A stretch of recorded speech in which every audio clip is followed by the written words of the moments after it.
Hey, hi, hello, how are you? I'm Pia, and today I'm going to be doing a new weekly reading vlog. This week, I'm going to be reading Like My Gal, Olivia Reads a Latte. Can't believe I haven't done this before. Love a good reading experiment. We're doing this all the time. She reads a latte of different things. Let's see, let's compare and contrast our reading preferentials. I know you can do that on Goodreads, but let's just use my noggin. She reads a lot more fantasy than I do. I am a scaredy cat when it comes to fantasy. I just dip my toes in and then I leave. Like adult and young adults, definitely a lot more thrillers and mysteries. She loves that shit. She is getting more into contemporary romances, which usually is my little forte. I really feel like it's really hard for Olivia not to like a book, and I'm like hard to please. I picked out a few books that I have seen Olivia talk a lot about. 4 of them. Will I read all of them? Who knows? Will I like all of them? Probably not. I picked out The Beautiful by Renee Ahdieh. This is like Olivia in a book.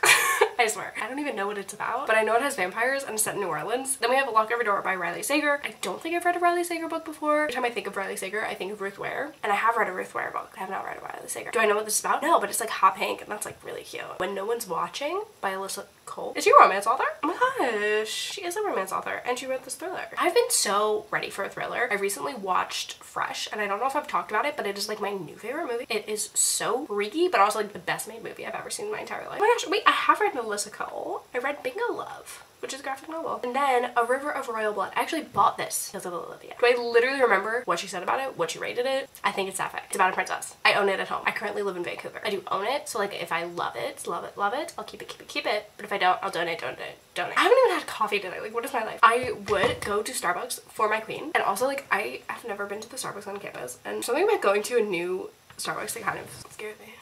Scares me a little. I am going to do some homework before I head out to class. It is a lovely rainy Vancouver day, as it will be for the rest of the week. Love that for us. I do have the audiobook for Lock Every Door, which makes me want to read it first. Not a reading update because what do you think I'm a reader? I'm in the middle of my day. This is my break in between classes. But guys, I just want to let you know that manifesting works. Here's my Tim Hortons. Was it sitting at Tim's like for 5 minutes when I was there? And I just stood there with everyone else and I didn't realize that was mine. Yeah. It was, but you know what? Soy latte game is strong. It's still strong. It's still strong. But it's still hot. So you know what? I'm gonna take the negativity. It's just like brushing right off me. No negativity here.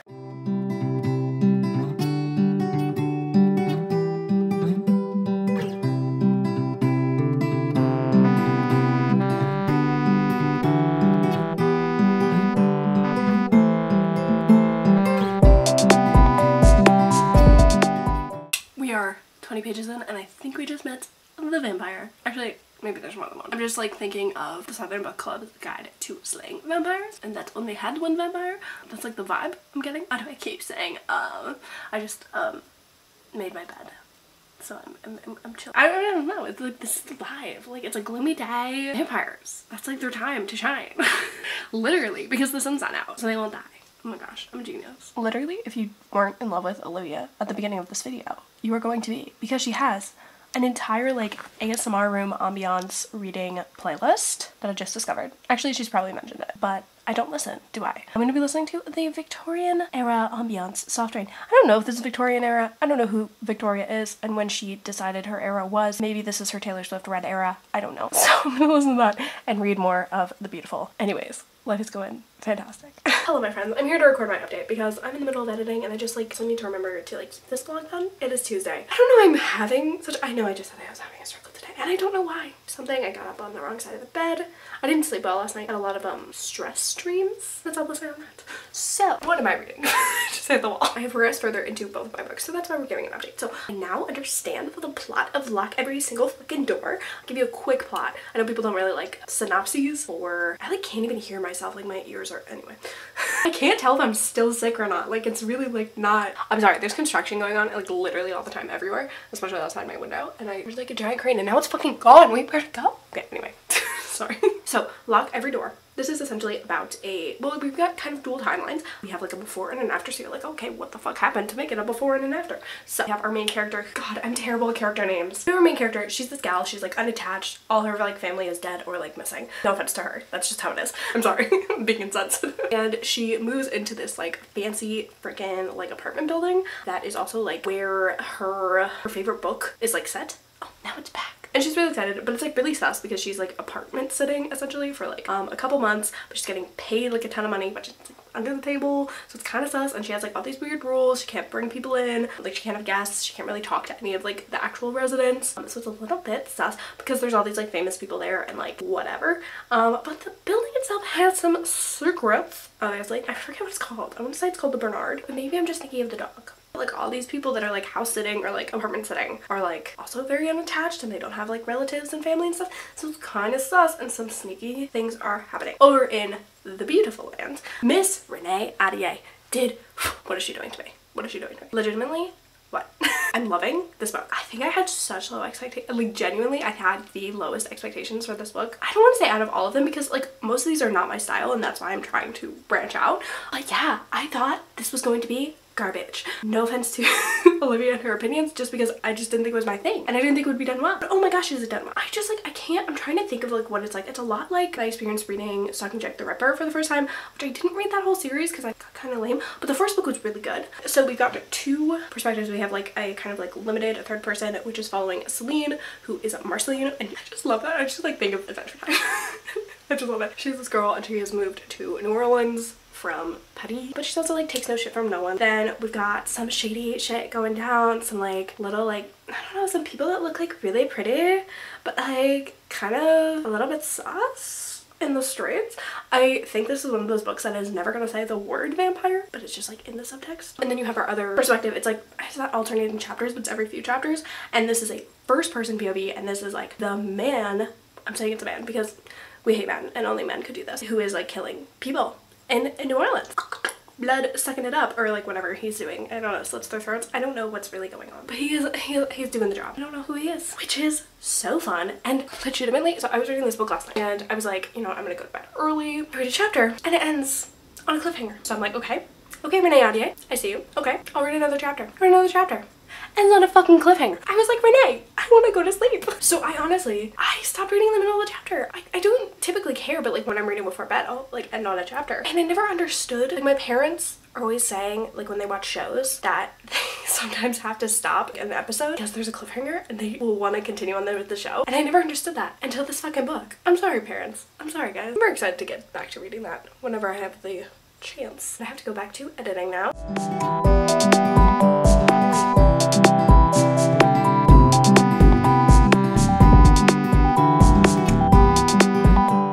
Why do my bangs work when I'm literally not in public? Like I'm not seeing anyone today and they were not looking this cute earlier. Hello my friends, it is Wednesday. I'm having a marginally better day. It's just I was very out of it, and I don't think I vlogged a lot and I don't think I articulated it a lot. But I was just not having a day, or was having a day. Anyways, I want you to see my cute little things, but this lighting is not my favorite. Anyway, I have Amber Progress and The Beautiful. I did some reading of that this morning. I had a lovely morning, honestly. I was just like, I'm going to just chill, and I did.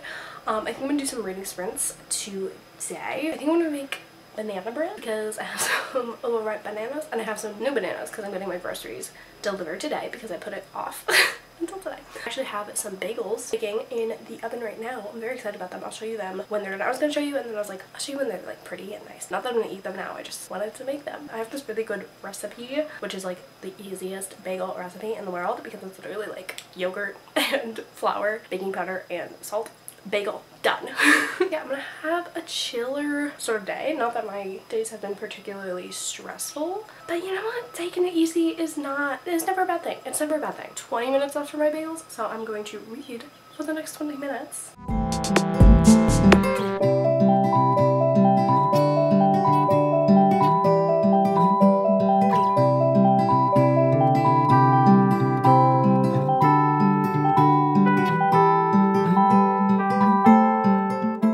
I have about 100 pages left of The Beautiful. I haven't listened to my audiobook at all today. I have been physically reading a lot. I did like that reading sprint, and then I took a break. That kind of ended up being a longer break than I thought. Because I was doing a reading sprint, I was like watching an old reading sprint, and then I was done, and I was like, okay, here's my break. And I decided to watch Seinfeld. I've been watching Seinfeld. It's like actually improved my mood immensely. Anyway, I love sitcoms. I really do. Anywho, so I watched an episode maybe, and then my brother called me, and then I got my groceries delivered, and then I had to go be a good roommate because we have a situation, and then I made a smoothie. Now it's like 5 o'clock, and I went to sign up for my spin class tomorrow. It's canceled already. And I'm just mourning it because I love consistency so much and I crave it. I thrive in it. Just keeps getting canceled. Is that my consistency? Is that my thing? Anyway, I'm just on it for the later one. It's fine. I just can't sign up. Anyway, if you're wondering what my smoothie is today, we have gone for, it's kind of like a mixed berry lemonade smoothie essentially because it's just mixed berries, lemon, water, and some ice that didn't want to fucking blend. But anyway, I'm going to read the last 100 pages of The Beautiful. I'm gonna make some dinner later. These walls are so thin that I can hear other people's phones vibrating. I'm having a blast with this book. I know I'm not like talking about it, but like it is so much fun. I love the atmosphere. I love the writing. Like the writing just snaps sometimes. The characters, each character is so just exquisite and it's so fun. I'm having such a fun time.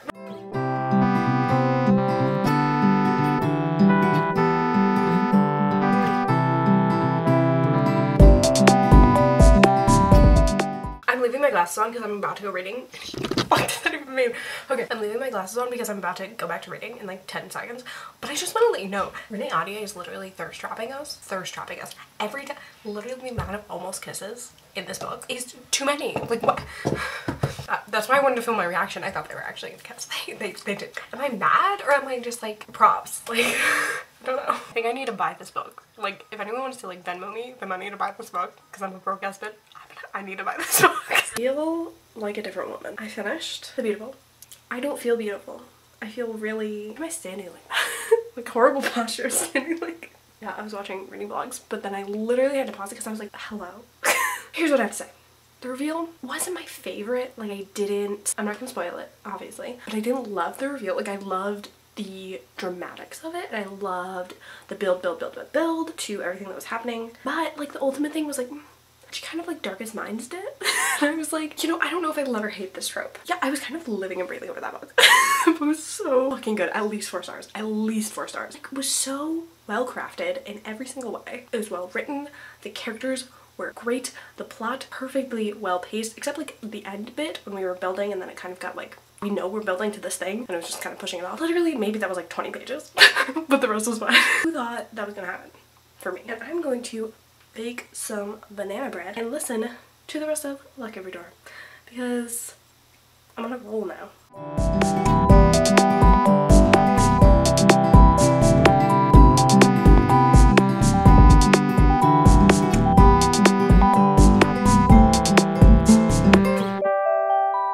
Hello vlog, long time no see. I'm really not talking much. Hello, how's it going? It is now Sunday, Thursday. I told you before, I've been in kind of a weird mood and I haven't really read in a while, so I didn't have anything to update on. So I made a whipped coffee using my roommate's class. When No One Is Watching by Elsa Cole. I am over halfway through this. Started it this morning. It is only noon. It's not even noon. It's going by really fast, obviously. I'm not sure how I feel about it yet. It's definitely kind of eerie. It's like dual POV, which I didn't know at all going into it. It is about a woman who lives in Brooklyn. She's lived in Brooklyn her whole life. She has had a sick mother and there's kind of like a weird thing going on with that. And I think she's struggling with the fact that there is just this big boom in gentrification, which we all know about, but especially in Brooklyn, which is accurate. I mean, my brother just moved to Brooklyn, so I really know how it is. And with like realtors and like places offering to like buy people's houses, white people moving in to try to like fix up the neighborhood. Yeah, it's gross. We hate it. It's also kind of paired with these kind of disappearances and these weird happenings that are happening in this book. We have our second POV, which is this guy who just moved in with like his girlfriend who they're now separated. So that's not really weird. I don't know his deal yet. They're both kind of like unreliable narrators, at least like him especially. Like a lot of times that anything really has happened, like not a lot, the only times that they have, he's been like drunk, which is like kind of a trope, kind of a cliche. But I mean, I don't know. It's not very focused on the mysteries that are happening. It's just like kind of like, here's the story and then there's like a little sprinkling of mysteries. If you have a phobia of like bugs, I would not recommend this book because they talk about bed bugs pretty frequently. I just find it a little bit like makes you itchy, but it's not very like thrillery. It's not thrilling. This is why we need coffee. This is why we need coffee, guys. When I'm gonna finish it up, I only have like an hour left of the audiobook and then I'm going to start on my next book, which I'm actually really excited for. I swear there's not one day where there's not construction going on. I think one of my roommates is on the phone. It's like kind of spooky. I have 3 roommates. Sometimes if they're like on the phone or they're like talking to themselves and I like kind of hear it, it's like kind of a creepy vibe. You know, it's like through the door, through the walls, so you're not like, oh, it's a little bit weird, especially reading all these thrillers. Anyway, I finished, read this really fast. I had to do some stuff, some like YouTube stuff, but so I finished this book. when no one's watching. I gave this 2 out of 5 stars. Did I tell you I gave Lock Every Door like 3 stars? I think it was like a fun time. This one was more like, I would say like a quiet thriller. Is it a thriller? Where were the thrills and chills? I mean, I swear things just keep glitching on me and I'm like, why? I feel like mystery thriller are like used quite interchangeably. Yeah, so it's a mystery and I feel like it was like a quiet mystery in that it was like quite slow going. A lot of like little foreshadowing and like a little bit things were like a little bit off for like 70% of it, and then the last like not even 30%, like the last like 15% we were like, oh my god, all this is happening. And I was like, what? It wasn't like a crescendo, it was just like, it was like we were hopping along and then it was like bam bam bam bam bam bam bam, this was happening. And I think that is why Lock Every Door worked better. These are such similar books, so I feel like I have to talk about them together. Their premises are a lot like alike, like they're centered around people in this one like building and this one's like in one neighborhood, like so it's kind of like a lot about like neighbors and like that kind of vibe and like stuff like that. And it ended up being a lot of like the same kind of tropes, and yeah, a lot of the things ended up being the same without spoiling anything, which was odd. And I was like, oh, I just read this, but like better and more like exciting and action-packed. I feel like Lock Every Door had like the thrilling aspects to it, and this one was just like a mystery, and I was like, so I was bopping along, but I wasn't gasping. Like I audibly gasped when I read Lock Every Door, and I didn't for when I was watching. But I mean, it was fine. Like it just, that's the problem with me and thrillers and mysteries, is that I am so rarely surprised. And I mean, even this is like a 3-star and a 2-star. Like I'm so rarely surprised, and I can't rate things highly if I'm not surprised.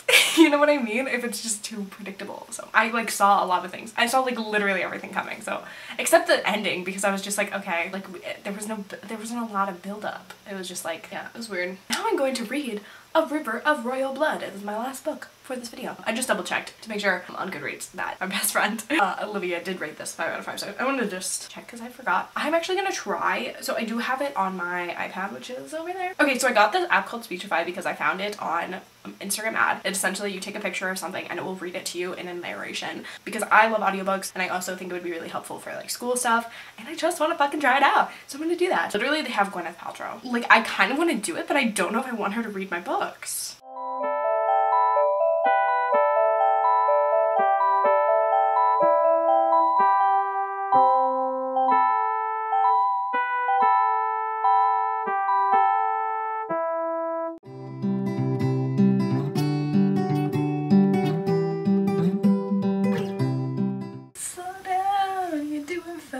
Hello my friends, it is 10:27. I do not ever update the blog late. I do not. I go to sleep early. I don't really read at night usually. Like there's a cutoff with like my brain thinking, and reading requires thinking, so I don't usually do that. But I just rewatched. I just spent a good amount of time rewatching my reading vlogs from essentially like the beginning of the pandemic. I had like a blast. I mean, like that time in the world was crazy and my life, and so I rewatched it, had a fun time, trip down memory lane, but I've still been reading A River of Royal Blood. I'm over 50% through this now. I'm 51% into it. That is over 50%. Okay, what can I tell you about this? This is reminding me of a lot of different things, but specifically it's reminding me of 3 Dark Crowns, which was a book I actually didn't know, which that one was like 3 sisters vying for the throne. This is 2 sisters vying for the throne. They cannot be alive. Only one of them can be queen and the other one can be dead. I think like the youngest one has to be of a certain age so they can literally start like actively trying to kill each other, but they have low-key been doing it their entire life. Like her sister, our main character's sister, like literally like a psychopath. I don't know. I'm scared. They have different types of magic. And there's a lot of different like magical systems, magical types in this world, and there's also like fae, and there's like all this like history and backstory. There's kind of like, but our main character has like blood magic, which is like the most dangerous type of magic, and I really like how this book is doing blood magic, because I feel like in other books that I've read that deal with it, I have felt very uncomfortable by it, by their description and by the way that they do it, and this one I feel like it just makes a lot more sense. Like if her opponent in battle is like got a cut, she can just like make it just spread everywhere and essentially like bleed them out, which is like really kind of fucking sick, which is why she's like super dangerous and like really powerful. Yeah, when I've read about blood magic in other books, it's been like you have to like do some sort of like self mutilation in order to expose your power or use your power, and that's not what this is. So I really appreciate that because it makes it not so it doesn't feel like it's a triggering thing. It's not sapphic, at least as far as I could tell. I thought it was sapphic, so I'm a little bit disappointed because I was like, oh my gosh, is this a queer like queen fantasy? Which I'm not seeing. I'm not seeing. We cannot blame her for what she is not. I think I'm liking where the story is progressing and like how the story is progressing, but I wouldn't say there's like a particular thing about this book that is intriguing me, because like in The Beautiful, the writing style was just like, it just was so addicting, and I was just so engrossed in the world. And this one, there's not really that kind of pull, at least right now. So I'm not sure. I'm gonna read some more of it because like I said, I used to stay up and read. It was my unmedicated mania, and I thought I was better at reading.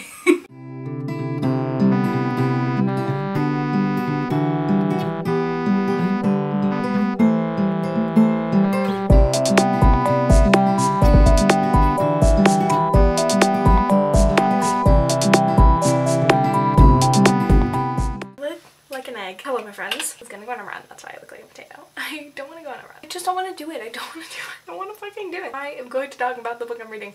I have like 50 pages left. Okay, so I'm reading this book. And I'm like, you know, I have only like 50 pages left, so I'm gonna finish it, but there's something about this book that I'm not loving. I just don't think it's doing that many like new things, and I also feel like not literally happened. I'm gonna write this on Goodreads, but it literally feels like Harry Potter and the Deathly Hallows Part 1, where like nothing happens, it's all just set up and like exposition, and that is this book. It's hard because I think it is a duology. I just at least know that there is a second book. You're just setting up world and the characters and this whole situation, and it's like leading up to, I think I said, to like the day she turns 17 so that she can start killing her sister, essentially, start trying to. And this is the entire like lead up to that. I think it's kind of hard because it kind of feels like that like camping montage in Harry Potter and the Deathly Hallows Part 1. That's what it feels like, because it's just like, yeah, we're getting all this background information about the world, we're learning a lot of stuff, we're setting everything up, we're training, we're Rockying, you know, we got the Rocky montage. That's all well and good, but there's not a lot of like action, and it's a lot of kind of like info dumpiness. There's like one character in particular who is like, my literal purpose in the book is to tell you everything about this world and just like throw it up at you. Congrats. I get it, because like you want the reader to know about the history of the world and the lore and all that stuff, I guess, before going into the second book, but like, I don't know, I feel like there are some better ways to kind of sprinkle it throughout rather than having these long chunks of dialogue of them telling this story, and it's like, I don't know, it's like a little much, but I am going to finish it. I'm also reading Taming of the Shrew for a completely unrelated reason, but I'm actually having so much fun reading this book. Reading this book. Not the book I'm talking about in this video, but I just do want to mention it because I've been reading it for a while and I'm gonna have a video about it. But I'm just saying, like, how is reading a Shakespeare play giving me more serotonin than this young adult fantasy? What does that say about me? What does that say about where I'm at right now? But the thing is, I mean, I'll do like a full, like, comprehensive, like, recap of this video and what we learned, you know, what we're gonna do going forward, what, you know, whatever. It's not like I hate young adult fantasy, it's just I just don't think I like this one, which is unfortunate. I mean, like, what are you gonna do?